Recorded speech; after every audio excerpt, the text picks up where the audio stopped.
Artigo 182. Fim do prazo da licença, o servidor será submetido a nova inspeção médica que concluirá pela volta ao serviço, pela prorrogação da licença ou pela aposentadoria.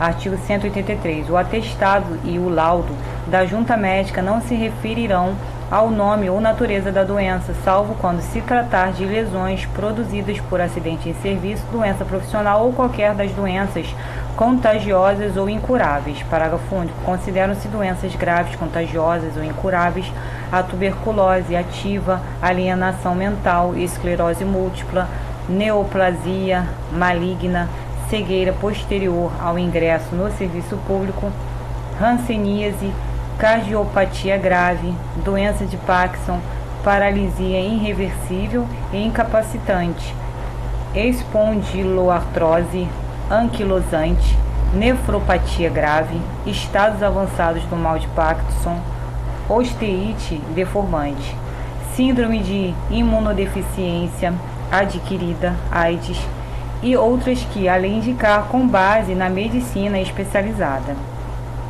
Artigo 184. Servidor que apresentar indícios de lesões orgânicas ou funcionais será submetido à inspeção médica. Seção 3. Da licença por acidente em serviço.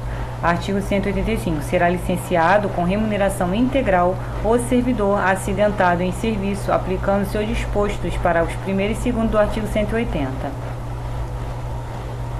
Artigo 186. Configura acidente em serviço dano físico ou mental sofrido pelo servidor que se relacione imediata ou imediatamente com as atribuições do cargo exercido. Parágrafo único. Equipara-se ao acidente em serviço dano, inciso 1, decorrente de agressão sofrida e não provocada pelo servidor no exercício do cargo. Inciso 2, sofrido no percurso da residência para o trabalho e vice-versa. Artigo 187. O servidor acidentado em serviço que necessite de tratamento especializado poderá ser tratado em instituição privada à conta de recursos públicos. Parágrafo único. O tratamento recomendado por junta médica oficial constitui medida de exceção e somente será admissível quando ainda existirem meios e recursos adequados em instituição pública. Artigo 188. A prova do acidente será feita no prazo de 10 dias, prorrogável quando as circunstâncias o exigirem. Seção 4. Do auxílio funeral.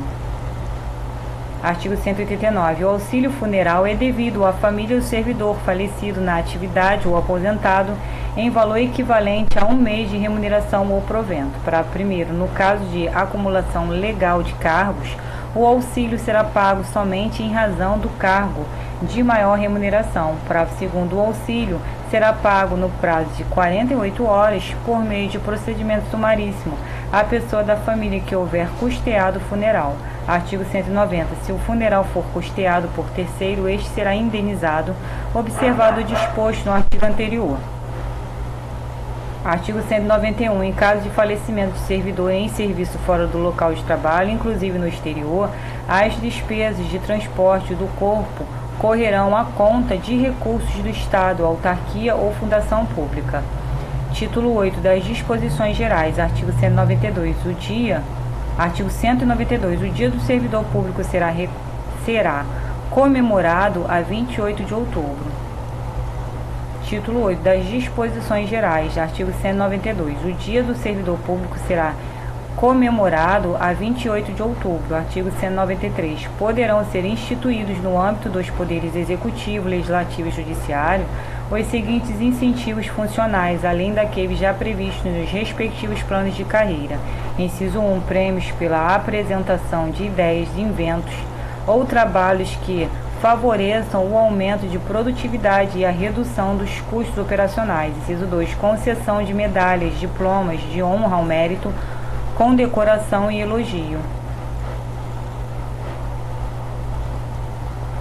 Artigo 194. Os prazos previstos nesta lei serão contados em dias corridos, excluindo-se o dia do começo e incluindo-se o do vencimento, ficando prorrogado para o primeiro dia útil seguinte o prazo vencido em dia em que não haja expediente. Artigo 195. Por motivo de crença religiosa ou de convicção filosófica ou política, o servidor não poderá ser privado de quaisquer de seus direitos, sofrer discriminação em sua vida funcional, nem eximir-se do cumprimento de seus deveres.